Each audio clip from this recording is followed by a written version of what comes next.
On Sunday the 31st of July 2022, England Lionesses faced Germany in the final of the Women's Euros at Wembley Stadium.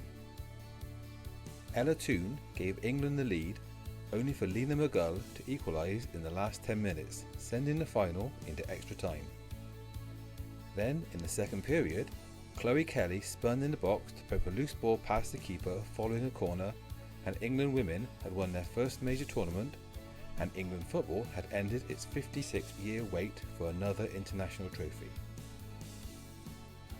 Just over 8 months later, England were back at Wembley again to face Brazil in the first ever Finalissima, the winners of the Euros against the winners of the Copa America Femenina, and Fight Club JFC were there.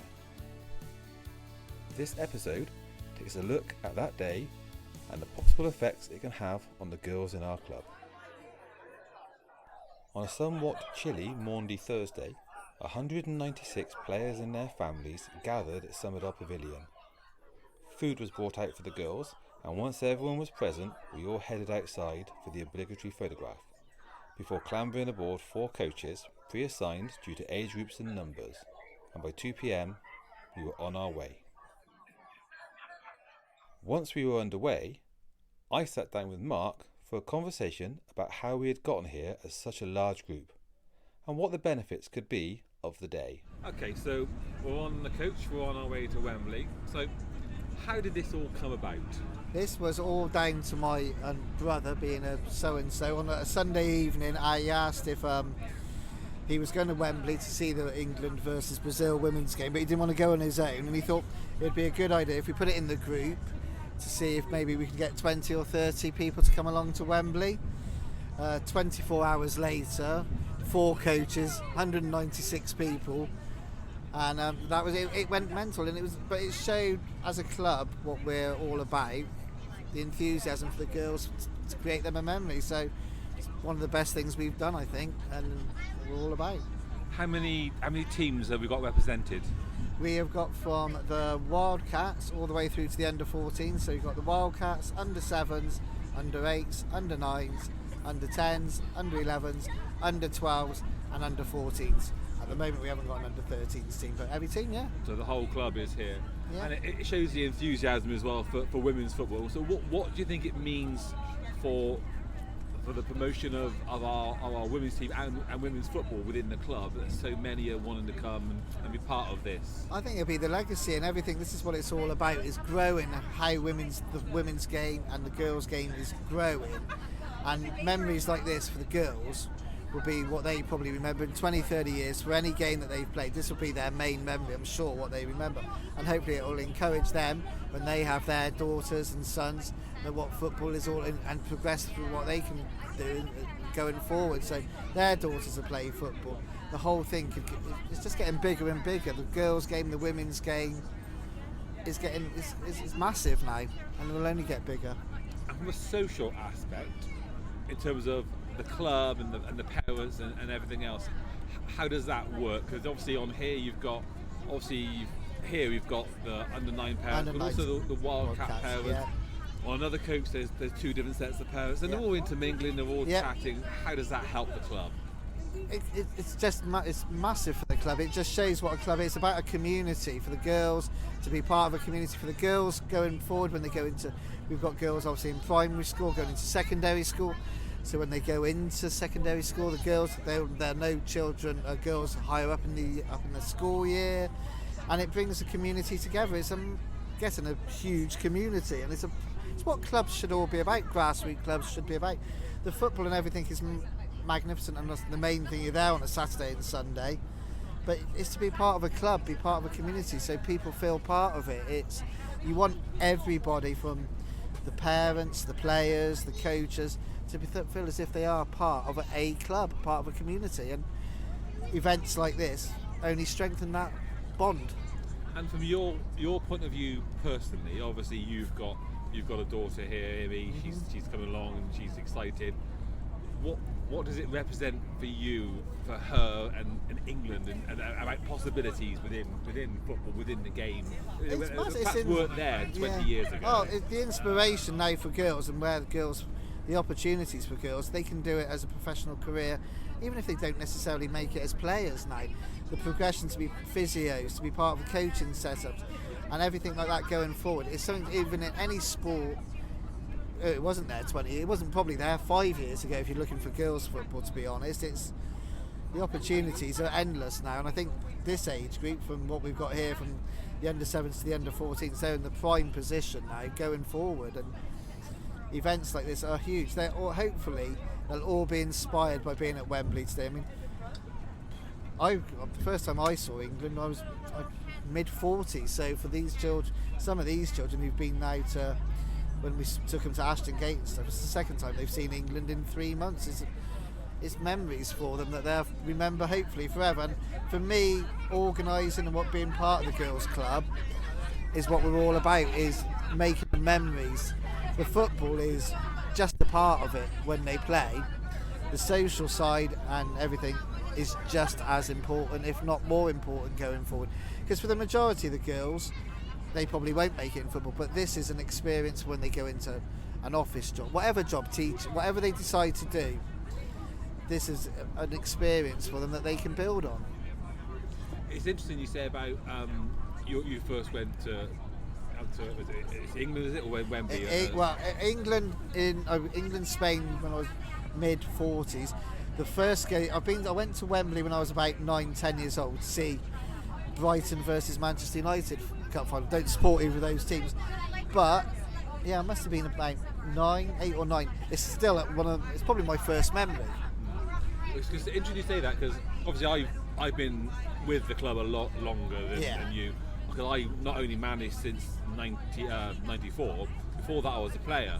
I joined 1979, I think, was the first year I joined, and back then the club every year brought 2-3 coaches up to Wembley every year to see England schoolboys around about May. So for me, this is a great sort of evocation of those memories. We'd get, all the teams, parents would come along.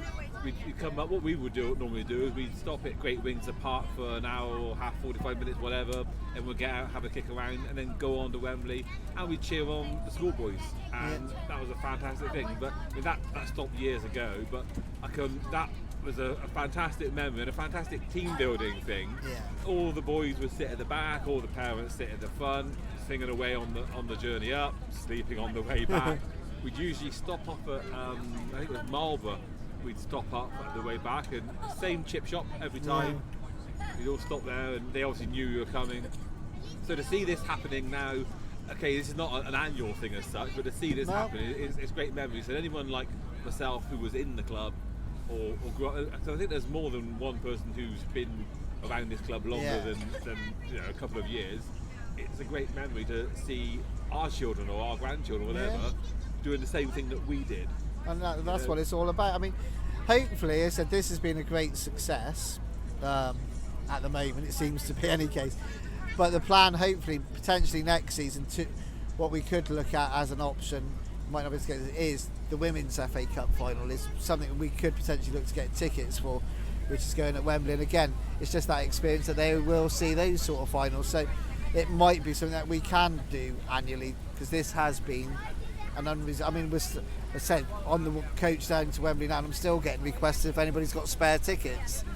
So I think we're taking 196. I think we could have probably taken close to 300. So it's just been touch wood. It'll be a fantastic day. It's now chucking it down, which is hopefully it'll be sunny when we get there. But yeah, nice English weather for you. Yeah, it's perfect. But as I said, this will be a lot of their memories. I think. I said your granddaughter. This might be one when she's in her 30s, 40s. This could be one of her first memories that she remembers. Yeah, certainly a lot of them, their first visit to Wembley Stadium. But it's interesting though, because you say about going to Ashton Gate and that. It's very interesting to me that the girls section tend to do this sort of thing, be it a mass group going to Ashton Gate, or 196 versus going up to Wembley, or even the things such as being flag bearers at the local professional clubs, Bristol City, Bristol Rovers. that you don't tend to see the boys section, be it within our own club or even Anywhere, I mean, other clubs. Why do you think the girls tend to do that more than the boys? At the moment, a big factor for it is cost. I think we took a couple of years ago 25 parents and 25 adults for the girls to be mascots for Bristol City Women versus Manchester City Women. So they got to meet 5 or 6 England internationals, including Jill Scott, Ellen White, Ellie Rayburk, Greenwood, and others that they met, and we did that. So we took 50 people, and the whole cost was £250. To be a mascot at Ashton Gate for one boy is £250. So for clubs, for grassroots clubs, to be able to get that for the boys, I don't think it's possible now, unfortunately, for a lot of them, because it's just too much money. Whereas the girls at the moment is, I mean, like I said, for an adult ticket today was £15. A child ticket was £7.50. But then surely there is that also an issue for a masculine-minded setup of clubs to go, we want to go and see the men play. Yeah, of course. I think that's a big thing. I think unfortunately there's a bit of old-fashionedness going on as well. The thing with the girls section is we're all new. Well, I'm newish to it, and there's a new setup and stuff. Maybe unfortunately, the people who get involved with the boys setups have probably done it for years and years and years, and it's a lot of hard work. And there's not necessarily within the boys section the desire. You can get the grassroots coaches come in, but that's all they want to do. They want to turn up, do their training sessions, and manage the teams. And don't get me wrong, that is still a big commitment for them. What I mean by that is that, say, an under-9 boys team, they wouldn't come to watch the girls. Go and be mascots for a girls team. Go and be the flag bearers, and go and the package you did for 250 could have been a boys team for a boys team. Because there's this masculine sense, whereas the girls. If you said to the girls, right, we're now going to do it for Bristol City men's team, they'd be like, okay, fair enough. They wouldn't think twice potentially about it. I think that probably is true, and I think that's still a long way. Yeah, I think that probably is the case. I think so. The girls are actually benefiting. One, we have the best of both worlds, and today is the case in point. Yeah. Because it's a 90,000 seater sellout. Yeah. That we're on our way to in the pouring rain, but we got 49 on our coach. There's 3 more coaches filled with 49 happy girls, boys as well, and parents. And I don't think you necessarily get that. You certainly won't get that from any of the boys teams within our club. I don't believe. I don't believe so. No, I think you're right. And it is a shame. I don't know why. I think attitudes will change slowly but surely. I still think you're a long way. I think you're right. I think there'd be. And not just within the coaches. I think if you put it out to the parents of, say, an under-10s, under-9s boys, right, we're going to be mascots for Bristol City Women, a lot of them will go, I don't want that. And that will hopefully change. I guess you heard beeping in the background. That's one of our coaches flying past. But attitudes will change. And you said a boy might be a mascot for Bristol City Rovers Women at some point. Yeah, I think it would be good, because as I said, it's the include. I think at the moment for a lot of the boys clubs, and not just ours in total, they are missing out on the experiences. It's like you said about going back in the 80s and 90s, 70s, 80s, I think presumably early 90s, about the boys schoolboys. I don't even know if that can. No, they do. Do they still do the schoolboys? I don't even know. I don't know. I know that the last time we went, it wasn't at Wembley. It was at Old Trafford. And I was there, and my mum came along, funnily enough, and we were very impressed when I can't remember the score against Italy, but we were very impressed by a young England lad named Joe Cole. Oh, there you go. Okay. And we said, there's a name to look out for the future. Yeah. And we were actually right, and he was turned into a very good player. He was. But that was the last time that Somerville, as it was back then, took a team up to watch England school. So that would have early 90s, Joe Cole? Mid-90s, early mid-90s, I'd have thought. Maybe late 90s. When I got back into managing, yeah. So now, it is a shame that boys are missing out on this. I mean, I'm fortunate my 2 lads are on this coach, so they've come along and they're getting involved with the girls' side of it with their sister. But It is a shame. I mean, for the girls, I mean, for my daughter, this is the third time she's watched England in less than a year now. So it's there. The opportunities are there for the girls, and fair shout to the FA and everything like that for all that they do to make it accessible. And obviously the girls won't get to meet the England players today, but hopefully Bristol City get promoted, and then they'll be in the WSL next year. And the part of the plans next year, we will take the teams down to watch Bristol City play Arsenal, play Man City, Man United, Chelsea. And what they will do, the women there will have autographs, have photos with them, so you can get to meet the internationals, and that is such inspirational. So they'll see them today, and then hopefully in a couple of months' time they'll be having their photos and stuff taken with them. You wouldn't get that with the boys now. There's no way we'd ever get to see Harry Kane. I mean, the chances of taking, Harry Kane playing Bristol City or anything like that, and then staying afterwards to have autographs with everybody is zero. And for England, the future is the World Cup next year. It's this year in August, Australia. So we're not going to take the club to go watch. No, that is a push. But we've heard, right? It's got confirmed this year. I mean, it's something which potentially, if it expands, and I won't be organising. Well, I don't know. Hopefully, we won't be organising. But the Euros in Switzerland in 2025. So potentially, you never know. If there is the desire, we might potentially go on a coach to Switzerland 2025. But you don't fancy a plane to Australia with the I don't. club there? No, I'm not fancying a plane unless Donald Trump might not need his in the next few months. Who never knows. On our coach were the under-9s and the Wildcats. So I asked a few of the under-9s what they were looking forward to, as well as a few other hard-hitting journalistic questions. My name is Tabitha. In my opinion, I think Lucy Bronze is the best football player in the England team. My name is Pearl. I am enjoying the trip because I've been talking with my friend Amy and having fun. My name is Maisie and my favourite player is Chloe because she's really good at taking corners. It makes me watch her techniques and how she does it. Before you knew it, we were at Wembley Stadium and the Lionesses were walking out onto the pitch with Brazil.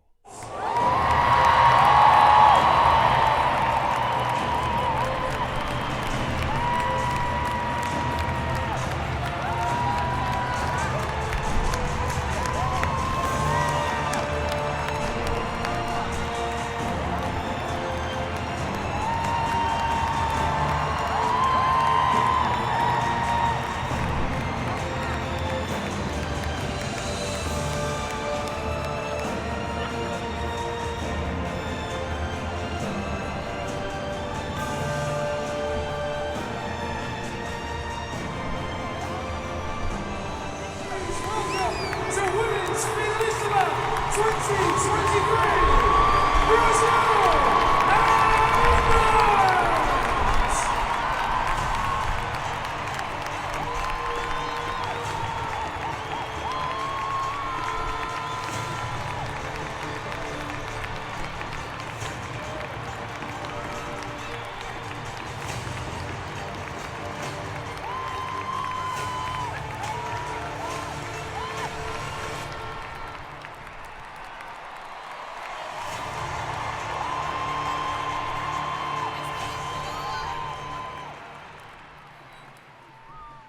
The match itself really was a game of two halves, with England dominating the first half and took the lead after 23 minutes through Ella Toone. They looked to have doubled their advantage in the 29th minute when Lauren James found the back of the net. However, cheers turned to boos when the assistant referee raised her flag for offside. England continued to press, but the first half ended 1-0. The second half showed why Brazil had won 8 of the 9 Copa America Femeninas, as they piled on the pressure and England struggled to keep possession, with Mary Earps making some fine saves. England held the lead until the second minute of injury time, when Andressa Alves pounced on a loose ball to fire it into the roof of the net and take the match straight to penalties. England dominated the shootout, however, winning 4-2, and Chloe Kelly sealed the win just as she had in the Euros the previous year.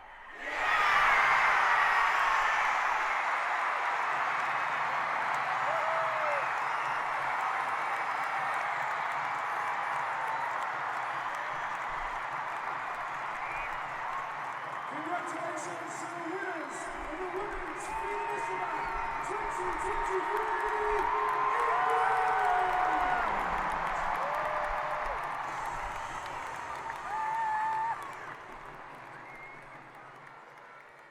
journey back was a much more sedate affair once we had left behind the traffic leaving Wembley, with the under-9 coach at least falling into a pleasant slumber.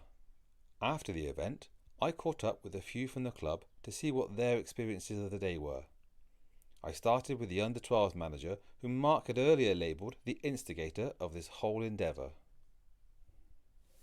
Hello, it's Adam from the Under-12 Girls team. Sorry, it was my fault that we took 190 odd people up to Wembley, but it was a great success. So why do you think that it's important that your daughter watches women play? So I think it's vital that she gets to see women play football. She looks up to people like your Lucy Bronze, your Beth Meads, all of those type of players. So it's really good for her to go and see it and watch it live. And do you regularly do this? Yeah, so we've been up to watch Arsenal Women's. We're going to Bristol City Ladies on Sunday, so that should be a good game. And what precedent or example does it set for your daughter? Oh, massive, because it gives her somebody to look up to. Rather than having to look up to like your Ronaldos and Messis, those type of players, she can now look up to women players. And she can see like Beth Mead or Wiedemar that plays for Arsenal Ladies. She can look at them in her position and then go, I want to be like that player. It's not like, oh, I want to be like Messi. I want to be like Stanway. I want to be like Lucy Bronze now. So it's vital that she sees ladies playing the game that she plays.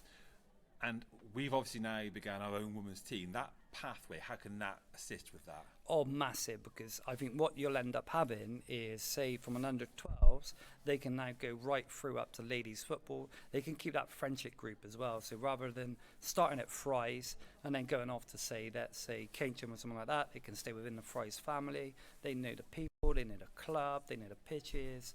It's vital that we have a pathway into women's football. How can England Lionesses' success build grassroots girls' football? Massive again, because we're not just relying on the England men's team now being a success. The ladies now have come in and done more than what the men have in the last couple of years. So now them to see the Lionesses lift the European Cup. We took them down to see the other cup down Ashton Gate the other day. So to see them succeed is massive, because it gives them something to achieve as well. Like, oh, Leah Williamson lifted the trophy, I can do that.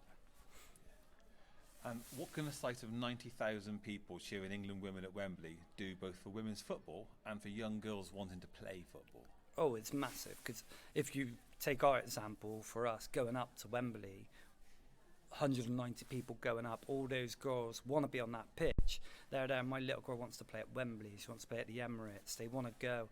And the more successful the England ladies team are, it will just pass right down through. They'll get more funding, then grassroots gets more funding from all their success. And how was your experience of the day? Because I know from our coach, the girls had just a great time just bonding with each other, just having a laugh, having a giggle, and then the experience of seeing Wembley. What was it like on your coach? Oh, it was mad. We had songs playing, we had them sharing sweets, maybe some friendship groups that wouldn't normally be as close together.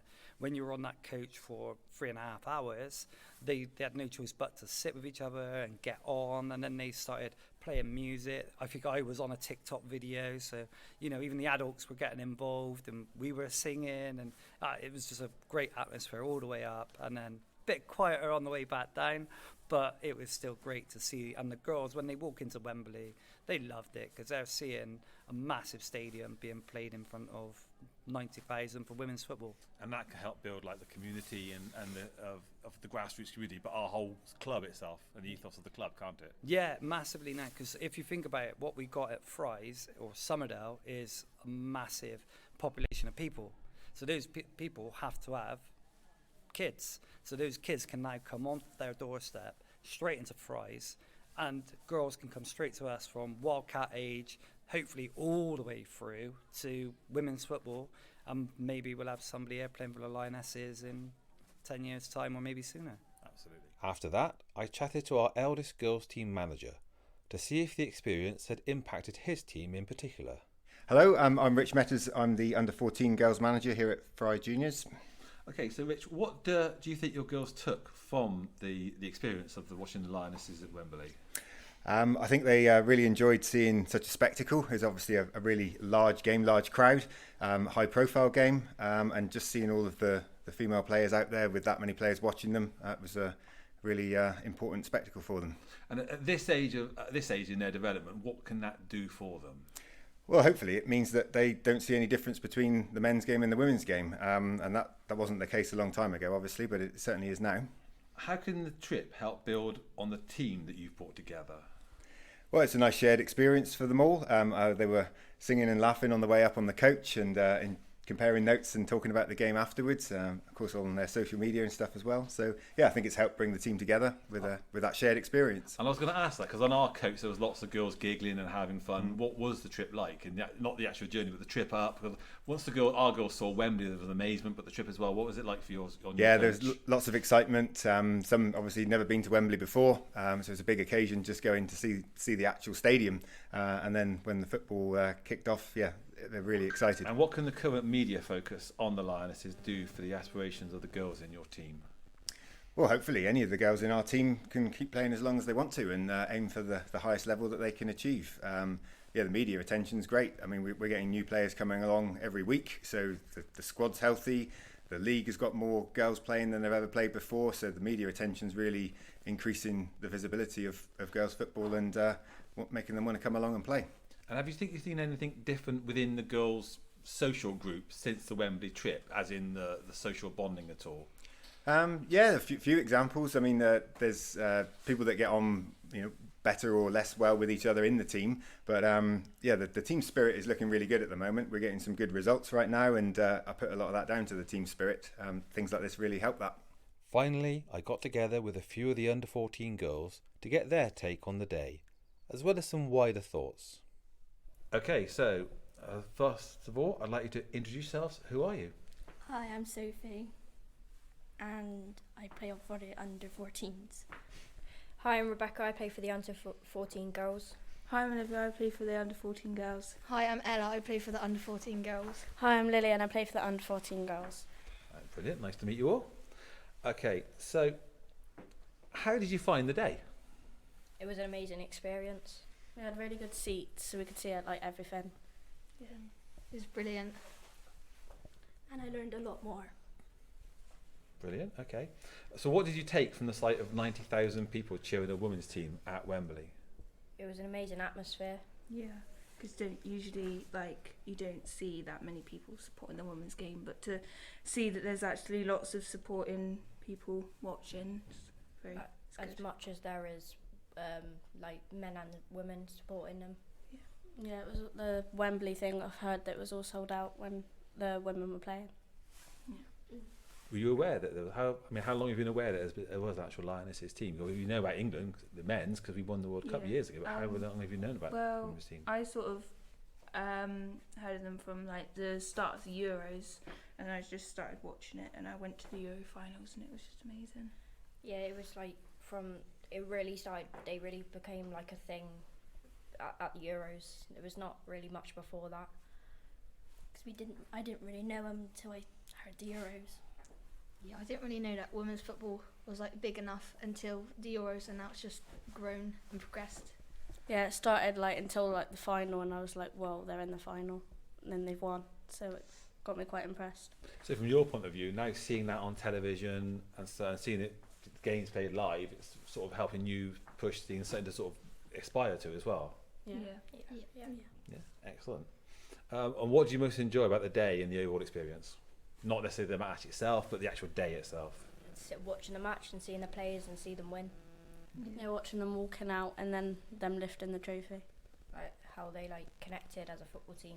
They knew what they were doing and stuff. Yeah, being able to sit there with your friends and go, oh, that could be us one day, and go, wow, what they're doing could help us improve what we're doing. Yeah. And everyone got to sit right by their friends and parents. About the actual coach journey. Do you want to have fun on the coach journey? Because the girls are come on, spill some beans. What goes on tour? Come on, what goes on tour comes out on the podcast. I mean, the other 12 girls were making TikToks and stuff. You must have been having a bit of fun. I was sat next to Ella, we were just laughing the entire way. Yeah, it was just laughing the entire time, Yeah. just on our phone, taking funny photos of each other. Yeah, and then on the way back, some like the younger people at the back of the coach were like talking about Fat Jonathan or something. Like no idea who he was. But then it got annoying because we couldn't go to sleep. And then like everybody like it was like what 11, 12, and everybody just went to sleep. And then the under 8s were just saying bedtime stories to each other. Yeah, it was getting on. Everyone was getting on. But me and Ella couldn't actually get to sleep because we're so tall. We don't fit in the seats, and it's so uncomfortable.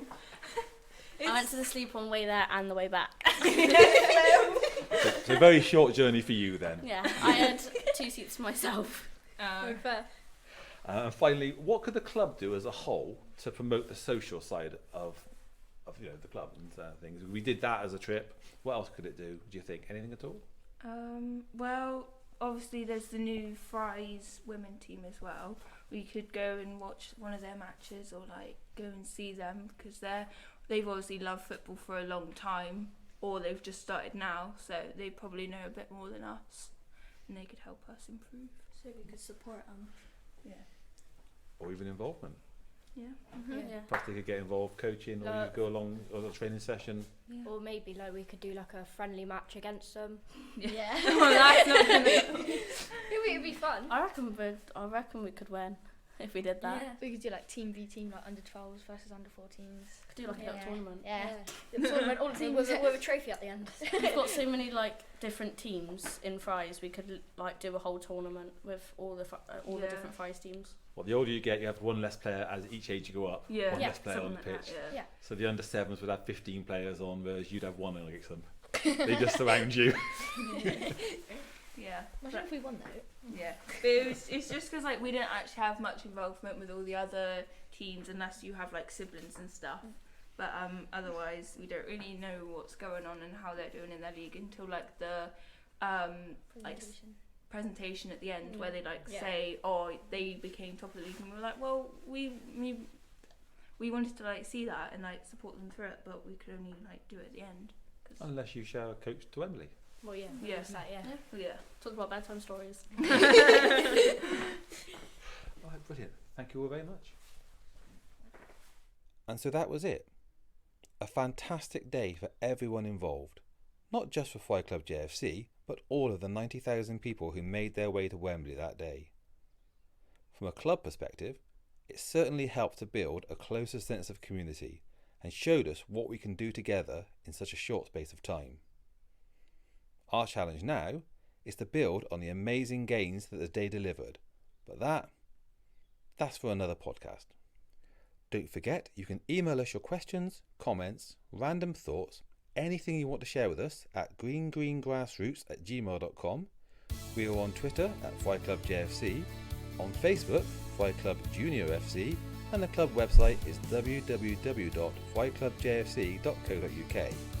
You can type a review on Apple Podcasts, and if you like us, then please give us 5 stars on Spotify. You've been listening to a We Haven't Got a Clue What We're Doing production, produced and edited by Andy Glover.